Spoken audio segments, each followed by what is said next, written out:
백내장 수술에서 가장 많이 듣는 질문이 있습니다. 원장님, 단초점이 나을까요? 다초점이 나을까요?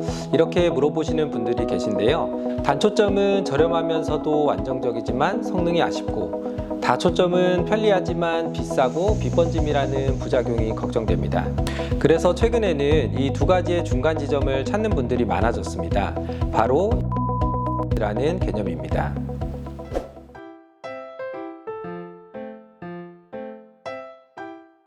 안녕하세요. 백내장 수술만 5,000건 안과 전문의 양성원입니다. 제가 실제로 진료실에서 렌즈를 상담드릴 때마다 이게 지금 가장 현실적인 선택이구나 라는 생각을 자주 하게 됩니다. 오늘은 단순히 제품들을 소개하는 것이 아니라 제가 직접 수술하고 상담하면서 느꼈던 연속초점 렌즈의 장점과 한계, 그리고 어떤 렌즈가 여러분들에게 잘 맞을지 현실적인 조언을 해드리고자 합니다. 백내장 수술에서 사용하는 렌즈는 여러 종류가 있습니다. 많이들 알고 계시는 것이 단초점 렌즈와 다초점 렌즈이죠. 단초점 렌즈는 먼 거리 또는 가까운 거리 중 하나를 선택하면 매우 선명하게 볼 수 있고, 누가 사용해도 안정성이 높다는 장점이 있는 대신 안경이 꼭 필요하다는 단점이 있습니다. 다초점 렌즈는 먼 거리, 중간 거리, 그리고 가까운 거리까지 모두 잘 볼 수 있어서 안경을 안 써도 되지만 빛을 여러 초점으로 나누는 방식을 사용하기 때문에 야간 빛번짐이나 눈부심, 대비감 감소라는 부작용이 단점으로 있습니다. 그래서 요즘은 이 두 가지의 장점을 적절히 섞은 연속초점 렌즈가 주목받고 있는데요. 미국 안과학회와 미국 표준협회에서 정한 기준을 충족해야 연속초점 렌즈로 분류됩니다.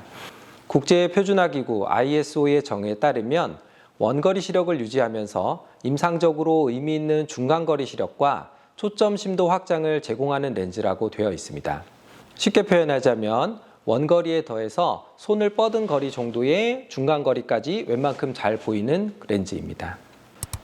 연속초점 렌즈는 다양한 제품이 있지만 각 제품마다 초점의 깊이를 확장하기 위한 원리와 기술들이 다릅니다. 초점 심도를 확장하는 방법에 따라 회절 방식과 비회절 방식으로 나뉘는데요. 오늘은 그 중에서 주로 사용되는 방식인 비회절 방식에 대해서 알아보겠습니다. 비회절 방식은 몇 가지가 있는데요. 피놀 효과를 이용한 방식과 구면 수차를 이용한 방식, 그리고 가장 최신 기술인 파면 조절을 이용한 방식으로 나뉘어집니다. 피놀 효과를 이용한 방식은 렌즈의 주변부를 시커멓게 만들어서 주변부의 빛은 차단하고 중심 부분을 통과한 빛만 초점을 맺게 합니다. 우리가 잘 안 보일 때 눈을 이렇게 찡그리면 보다 또렷하게 보이는 것처럼 주변부 빛을 차단해서 또렷한 초점을 맺게 하는 겁니다. 하지만 이렇게 되면 전체적으로 눈에 들어오는 빛의 양이 줄어들면서 어두운 곳에서는 다소 시야가 어둡게 느껴질 수 있다는 단점을 가지고 있습니다. 그렇기 때문에 일반적으로 피놀 방식 인공수정체를 사용하지는 않습니다. 구면 수차를 이용하는 방식은 렌즈의 중심부와 주변부의 굴절력을 살짝 다르게 조정해서 초점을 늘리는 방식입니다. 비교적 오래된 기술로 구조가 단순하고 안정적이지만 초점 확장폭이 크지 않아서 연속초점 렌즈의 기준을 충족한다는 연구 결과가 나오고 있지는 않습니다. 마지막으로 가장 주목받고 있는 기술인 파면 조절 방식입니다. 빛의 흐름 자체를 미세하게 조절해서 빛의 손실 없이 초점을 넓히는 것이 핵심입니다. 덕분에 빛번짐이나 눈부심 같은 부작용이 줄어들고 단초점만큼의 선명도를 유지하면서 중간거리 시력을 향상시킬 수 있습니다. 실제로 알콘의 BBT, 존슨앤존슨의 퓨어시 같은 렌즈들이 바로 이 파면 조절 기술을 기반으로 만들어졌고, 중간거리 시력의 선명도와 빛번짐의 균형 면에서 많은 환자분들의 만족감을 보이고 있습니다. 단초점 렌즈와 비교했을 때는 연속초점 렌즈가 초점이 유지되는 구간이 더 넓습니다. 예를 들자면 단초점 렌즈는 보통 1m 이상의 거리에서는 아주 잘 보입니다. 그러나 그보다 가까운 거리에서는 시력이 확 떨어지게 되는데요. 컴퓨터 화면이나 자동차 내비게이션처럼 우리가 실생활에서 자주 사용하는 거리가 잘 보이지 않아서 안경을 껴야 합니다. 반면 연속초점 렌즈는 1m에서 50cm 정도까지의 거리도 0.6에서 0.8 정도의 시력으로 유지됩니다. 환자의 입장에서는 적당히 잘 보이는 시력 범위가 30에서 50cm 정도 늘어난다라고 이해하시면 되는데, 이 차이로 인해 우리가 실생활에서 자주 사용하는 거리를 안경 벗고도 큰 불편함 없이 볼 수 있게 됩니다. 그래서 제가 가끔 환자분들에게 멀리 있는 간판을 또렷하게 보는 건 단초점 렌즈로도 충분히 잘 보이지만 생활 속에서 자주 보는 건 오히려 그보다 가까운 거리들이다. 컴퓨터 모니터, 내비게이션, 장보기, 유리약기 등등 연속 초점 렌즈는 바로 그 지점을 채워주는 렌즈다 라고 말씀드리거든요. 백내장 수술 후에 남은 반평생을 살면서 여러 활동에서 안경을 쓰고 벗고의 차이가 나게 할 수 있기 때문에 가격 부담은 있을 수 있지만 분명히 연속 초점 렌즈가 편리하고 돈 값어치는 한다고 할 수 있습니다. 다초점에 비해서는 먼 거리를 볼 때의 선명함과 야간 운전 시 빛 번짐 같은 부작용은 연속 초점 렌즈가 더 우수한 편입니다. 비용적인 면도 연속 초점 렌즈가 더 저렴한 편입니다. 하지만 가까운 거리를 보는 성능만큼은 아직까지 다초점 렌즈들이 더 뛰어난 것이 분명한 사실입니다. 최근에 근거리가 잘 보일 거라고 기대하고 퓨어시 렌즈를 넣었다가 기대만큼 잘 보이지 않아서 후회하는 경우가 있다고 들었는데요. 근거리가 중요하다면 다초점 렌즈를 사용하는 것이 맞습니다.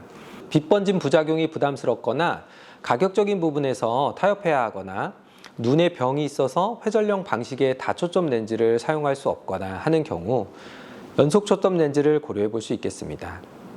연속 초점 렌즈 중에서 가장 최신 렌즈, 가장 대세인 제품은 BBT와 퓨어시입니다. 두 렌즈 모두 최신의 파면 조절 기술을 기반으로 만들어진 연속 초점 렌즈이기 때문에 두 렌즈 모두 빛 번짐이 거의 없고 시야가 부드럽게 이어진다는 공통점이 있습니다. 하지만 사용해보면 느껴지는 결이 조금은 다른데요.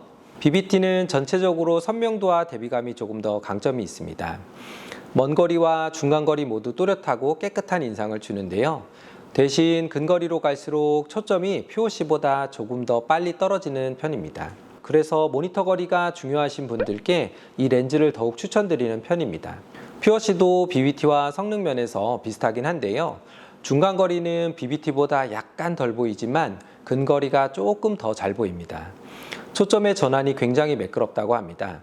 대화 상대의 얼굴이나 컴퓨터의 모니터를 볼 때, 음식을 준비할 때 등 일상적인 거리에서 눈이 편하다는 느낌을 주기 때문에 실내에서 많은 활동을 하시는 분들께 자주 추천해 드리는 렌즈입니다.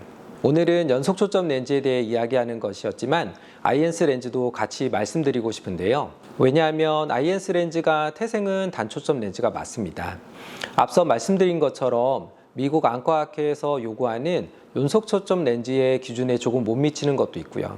하지만 아이엔스 렌즈는 66cm 정도의 중간 거리까지 잘 보이기 때문에 그냥 연속 초점 렌즈에 포함시켜 이야기하는 경우도 있습니다.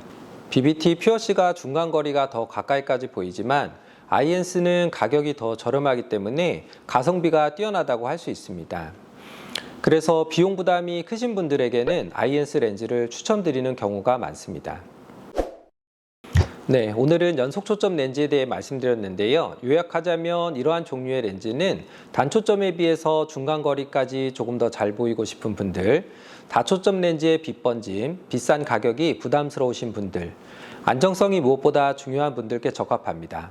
사람마다 생활 패턴이 다르고 눈의 상태도 다르기 때문에 일반적으로 가장 좋은 렌즈가 나에게도 가장 좋다고 할 수는 없습니다. 광고나 유행을 따라서 렌즈를 선택하시기보다는 내가 어떤 거리를 가장 자주 보고 어떻게 생활하는가를 잘 고려하셔서 렌즈를 선택하시면 좋겠습니다. 오늘 이 영상이 그런 고민에 도움이 되기를 바랍니다. 이상으로 긴 영상 시청해 주셔서 감사합니다. 안과 전문의 양성원이었습니다.